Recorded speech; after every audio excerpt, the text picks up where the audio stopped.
ये एम्बुलेंस आजकल बहुत खबरों में है। ये देखा आपने, एम्बुलेंस लगा खड़ा है।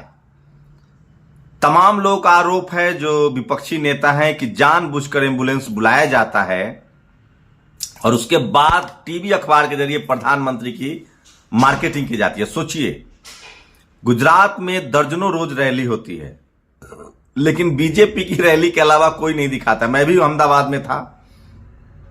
आप सोचिए, पहली बात तो ये एम्बुलेंस छोड़ दीजिए, पहले भारत बंद होता था तो टीवी अखबार वाले मनुवादी पत्रकार कागज कलम लेकर बैठ जाते थे कि कितना करोड़ का नुकसान हुआ, ट्रेन रुका। सोचिए, ये जब से रोड शो का कंसेप्ट आया है, शहर को पूरी तरह से ब्लॉक कर दिया जाता है, चाहे कोई मुख्यमंत्री हो या प्रधानमंत्री हो। सोचिए कितने लोगों की गाड़ियां फंसती होंगी, कितना एम्बुलेंस फंसता होगा। लेकिन अब एम्बुलेंस निकालने को भी मार्केटिंग में तब्दील कर दिया गया। मुझे याद है, यूपी का चुनाव था, नेशनल दस्तक के उस समय के रिपोर्टर अनमोल प्रीतम ने एक वीडियो शेयर किया था कि किस तरह से एम्बुलेंस फंसी हुई है, प्रधानमंत्री की रैली होनी थी और यूपी पुलिस उनके पीछे पड़ गई थी। नमस्कार, मैं शंभू कुमार सिंह और आप देख रहे हैं नेशनल दस्तक। इस बात से मैं सहमत हूं कि डरा हुआ पत्रकार डरा हुआ लोकतंत्र और डरा हुआ नागरिक पैदा करता है। लेकिन मैं इस बात से भी सहमत हूं कि झूठा, जातिवादी, मनुवादी, पेट्रियार्कल जो पत्रकार होते हैं, जो भारत के हैं सारे के सारे, वो डेमोक्रेसी और संविधान दोनों को खत्म कर रहे हैं। तो सोचिए किस तरह से एम्बुलेंस को खबर बनाया जा रहा है। और सवाल ये पूछा जाना चाहिए था कि आखिर ये एम्बुलेंस आती कैसे है। श्रीनिवास ने ट्वीट किया है, राजीव रंजन ने ट्वीट किया कि प्रधानमंत्री के काफिले में एम्बुलेंस कैसे घुस जा रहा है जहां परिंदा पर नहीं मार सकता है। ये सब कुछ स्क्रिप्टेड होता है, मैनिपुलेटेड होता है। आम आदमी, चूंकि इस देश में मीडिया लिटरेसी भी कम है, तो आम आदमी को कैसे महान साबित कर दिया जाए नेता को, इसलिए ये सब किया जाता है। तो ये प्रोपेगेंडा, मार्केटिंग, एडवर्टीजमेंट का तरीका है, जिसमें एससी, एसटी, ओबीसी माइनॉरिटी के नेता अब तक फेल हैं। या तो उनको करने नहीं आता है या वो करना नहीं चाहते, उनको लगता है कि ऐसा कुछ नहीं है। तो चलिए इस एम्बुलेंस वाली खबर को धीरे धीरे आगे बढ़ाते हैं। लोगों ने क्या राय दी है वो बता रहा हूं। मैं फिर कह रहा हूं, प्रधानमंत्री के काफिले में बिना मर्जी के एम्बुलेंस नहीं आ सकता है। घंटों तैयारी होती है, रूट को मैप किया जाता है, सैनिटाइज किया जाता है, तमाम तरह के सिक्योरिटी चेक्स होते हैं। ये सब कुछ मार्केटिंग का हिस्सा है और मीडिया के जरिए मार्केटिंग की जा रही है। नहीं तो एक पत्रकार उठेगा और इस एम्बुलेंस पर देखिए, इसका ब्लैक शीशा, इसके शीशा को कवर किया हुआ है, अंदर मरीज है कि नहीं। एक पत्रकार उठेगा, गाड़ी वाले का इंटरव्यू कर लेगा, एम्बुलेंस का नंबर चेक कर लेगा, कहां से आया था, कहां जाना था, सारी पोल परत खुल जाएगी। अगर ये कोई एससी, एसटी, ओबीसी माइनॉरिटी का नेता करने लगे, सही में भी अगर एम्बुलेंस को जगह दे, पास दे दे, तो कहा जाएगा कि ये मार्केटिंग है। मीना कोटवाल की इसलिए आलोचना हो रही है, राहुल गांधी से उन्होंने वो सब सवाल नहीं पूछे। मुझे मौका मिलेगा तो जरूर पूछूंगा, लेकिन मैं फिर कह रहा हूं, एक पत्रकार चाहे तो सबकी पोल खोल सकता है, लेकिन पत्रकार उनके साथ है। मेरी दो मांगे हैं। पीएम की सुरक्षा में इतनी भारी सुरक्षा चूक की निष्पक्ष जांच की जाए, क्योंकि पीएम जिस रास्ते पर होते हैं वहां चुनावों के दौरान बार बार बिना सुरक्षा जांच के एम्बुलेंस का आना जाना सिर्फ संयोग नहीं है। अन्यथा एम्बुलेंस को बीजेपी के स्टार प्रचारक सूची में शामिल किया जाए। तो इस तरह के लोग तंज कर रहे हैं। सोचिए, गलत ना समझे, यह बीजेपी का ऑफिशियल हैंडल नहीं, एक निहायत लायक पत्रकार का है। जिस तरह से उनकी मार्केटिंग कर रही है कौन, रूबिका लियाकत। कुछ एनडीटीवी के पत्रकारों की जाति भी सामने आ रही है। दो ब्राह्मण पत्रकार एनडीटीवी को टेक ओवर करने में लगे हुए हैं, जो अब तक लिबरल दिख रहे थे, अखिलेश शर्मा और एक मधुकर उपाध्याय के बेटे संकेत उपाध्याय। वहां से बाबा को भी रिप्लेस कर दिया जाएगा। बाबा बहुजन समाज के पत्रकार है। देखिए क्या होता है। इधर पीएम मोदी के कई रोड शो में एम्बुलेंस गुजर रही है, वो हर बार रास्ता देते हैं, पर सवाल है कि देश के सबसे सुरक्षित प्रधानमंत्री के ज्यादा सिक्योरिटी सीट है, पहले से रूट तय रहता है, फिर ऐसा कैसे और क्यों हो रहा है। सुरक्षा अधिकारियों को इसका ध्यान देना चाहिए। ये नाप संभल के लोग बोल रहे हैं। तो सोचिए, मैं फिर कह रहा हूं, ये मार्केटिंग है। और इस बार तो अद्भुत हो गया। Another video from Gujarat today, an ambulance with full patients was not given way. सोचिए, ये वो एम्बुलेंस है जो काफी देर तक खड़ा रहा। जब प्रधानमंत्री का काफिला आया तब इसको घुसाया गया, फिर पास दिया गया। मीडिया मैनेजमेंट तो है। तो मीडिया जब तक आपके पास नहीं होगा तब तक आप चुनाव नहीं जीत सकते हैं।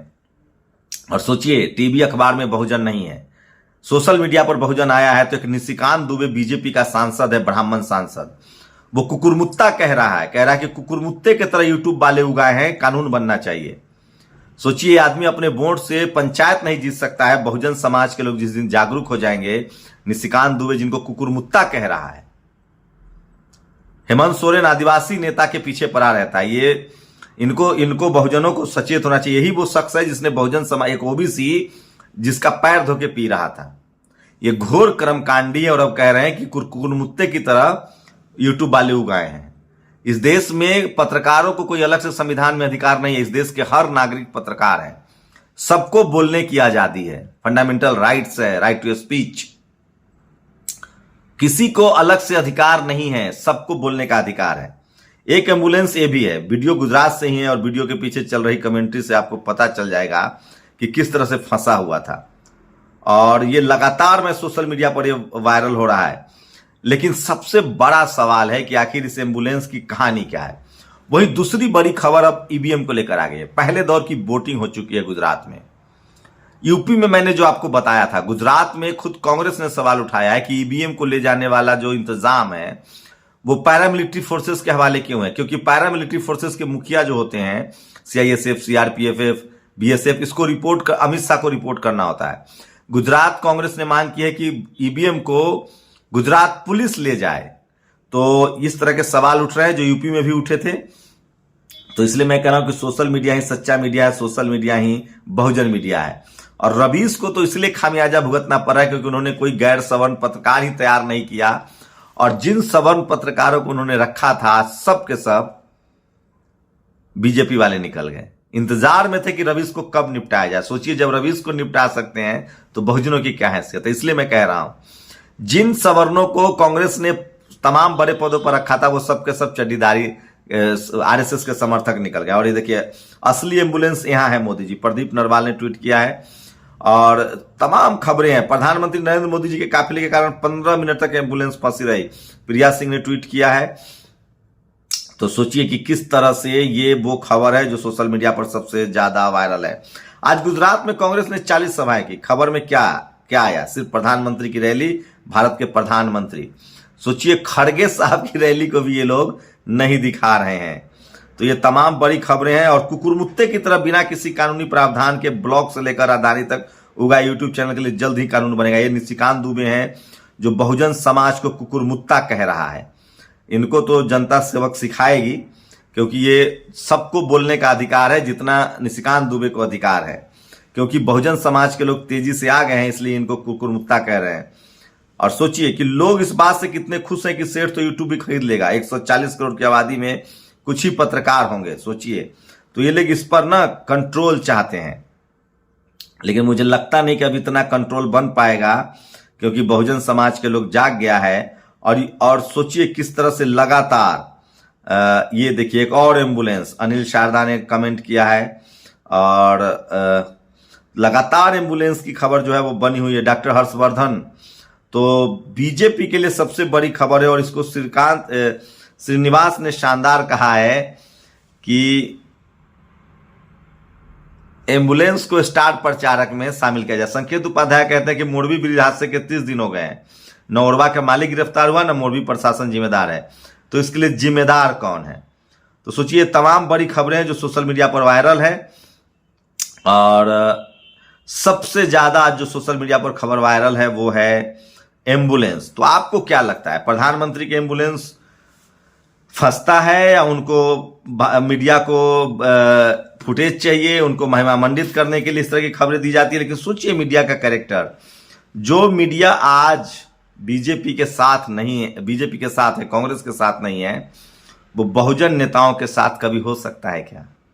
कभी सोचिएगा जरूर। इसलिए मैं कह रहा हूं कि SC ST OBC माइनॉरिटी को अपना मीडिया खड़ा करना पड़ेगा, नहीं तो इस देश के मनुवादी, जातिवादी, ब्राह्मणवादी मीडिया ने लालू यादव, मुलायम सिंह यादव, मायावती, कांसी राम, हेमंत सोरेन, शिबू सोरेन, DMK, स्टालिन, तमाम बहुजन नेताओं को करप्ट घोषित कर दिया और आपने मान लिया। अब तो समझिए, हमारे नेताओं ने अपनी लड़ाई लड़ी, अपने परिवार की लड़ाई लड़ी, हमारी लड़ाई लड़ी। उनके बच्चों से, उनके गाड़ी से इन लोगों को नफरत है। और आज जब बहुजन समाज के लोग बोल रहे हैं तो उनको एक कुकुरमुत्ता कह रहे हैं। सोचिएगा जरूर, क्योंकि इस देश की दुर्दशा के लिए मीडिया जिम्मेदार है और जब तक मीडिया में बहुजनों की भागीदारी नहीं होगी तब तक हमारी स्थिति नहीं बदलेगी। इसलिए मैं कह रहा हूं कि हमें रोज बोलना पड़ेगा, रोज बात करना पड़ेगा, रोज लिखना पड़ेगा। हम सब काम करते हैं, हम बोलना नहीं जानते। जिस दिन हमने बोलना शुरू कर दिया, ये निशिकांत दुबे जो हमें कुकुरमुत्ता कह रहे हैं ये घर बैठ जाएंगे। और एक बात और ध्यान रखिएगा, जो बहुजन समाज के बड़े पत्रकार हैं दिलीप मंडल, रवीश का कुछ नहीं होगा। अरविंद ने सही लेख लिखा, रवीश कुमार पीएमओ में कांग्रेस की सरकार आएगी, सेट हो जाएंगे। बहुजनों को कुछ नहीं मिलता है, आपके लिए लड़ रहे हैं दिलीप मंडल, रतन लाल, सुमित, निधि रतन, अशोक दास, मीना कोटवाल, मेरा नाम मत लीजिए। तमाम बहुजनों पत्रकारों की हिफाजत कीजिए, नहीं तो ये पंकज पचौरी ये कांग्रेस में कोई सेट हो जाएगा, कोई बीजेपी में सेट हो जाएगा। बहुजनों को कोई नाम लेने वाला नहीं। हम लोग अपनी जान पर खेलकर, हमें दो तरह का खतरा है, एक तो सरकार से खतरा है और एक मनुवादियों से खतरा है। इनको एक ही तरह का खतरा है। इनको सरकार थोड़ा बहुत टोस्ट कर सकती है, मोल कर सकती है, लेकिन इनके समाज से इनको खतरा नहीं है। हम लोग को दोनों जातिवाद, मनुवाद, ब्राह्मणवाद से भी लड़ना है और सरकार से भी सवाल पूछने हैं। इसलिए मैं कह रहा हूं बहुजनों के सारे पत्रकार जो हैं वो ज्यादा ईमानदार है जो आपकी लड़ाई लड़ते हैं। ठीक उसी तरह से जैसे बहुजनों को जो भी मिला है उसके लिए बहुजन नेताओं ने ही संघर्ष किया है। इसलिए अपने ही लोग की आलोचना करना, अपने ही लोग को नीचे दिखाना मानवीय स्वभाव नहीं, पिछड़े समाज का स्वभाव है। और जो आपको दिखाया जा रहा है टीवी अखबार के जरिए वो खबर नहीं, प्रचार है। राजेंद्र प्रसाद सिंह कहते हैं कि टीवी अखबार आरएसएस, बीजेपी और सवर्ण समाज का दो प्रवक्ता है। इसलिए अपने लोगों पर भरोसा कीजिए। रवीश की चिंता में ज्यादा पतला मत होइए। रवीश को कुछ नहीं होगा, वो सब कुछ मैनेज करके ले जाएंगे, क्योंकि पक्ष भी वही है, विपक्ष भी वही है। लेकिन मैं फिर कह रहा हूं, बाकी जातिवादी, मनुवादी, ब्राह्मणवादी पत्रकारों से थोड़ा लिबरल है रवीश, लेकिन एससी, एसटी, ओबीसी माइनॉरिटी के हक अधिकार, आरक्षण, हक अधिकार के लिए उन्होंने अभी तक नहीं बोला है, जैसे बाकी सवर्ण पत्रकार नहीं बोलते हैं। उन्होंने कन्हैया को स्टार बनाया, उमर खालिद को नहीं। वो पैनलिस्ट में रतन लाल को नहीं बुलाएंगे, दिलीप मंडल को नहीं बुलाएंगे, वो शंभू को नहीं बुलाएंगे। वहां कोई शर्मा, झा, मिश्रा ही रहेगा। रवीश कुमार ने डाइवर्सिटी नहीं की है अपने चैनल में। आलोचना नहीं कर रहा हूं, जो वाजिब सवाल है मैं फिर कह रहा हूं, बहुजन समाज को बहुजन समाज के लोगों ने ही भला किया है। इस देश में एससी, एसटी, ओबीसी माइनॉरिटी के हक अधिकार के लिए अगर सबसे ज्यादा कोई कलम चलाता है तो वो है दिलीप मंडल। इस बात को गांठ बांध लीजिए। बहुजनों का आज के डेट में अगर सबसे बड़ा कोई पत्रकार है तो वो दिलीप मंडल है। सोचिएगा जरूर और अपनी प्रतिक्रिया भी जरूर दीजिए। शुक्रिया। नेशनल दस्तक की आपसे गुजारिश है कि अगर इसको बचाना चाहते हैं तो नेशनल दस्तक को सब्सक्राइब करने के लिए रेड कलर के सब्सक्राइब बटन को दबाएं, फिर बेल आइकन की घंटी दबाएं। नेशनल दस्तक को बचाने के लिए बहुत जरूरी है कि हर खबर को शेयर करें, लाइक करें, कमेंट जरूर करें।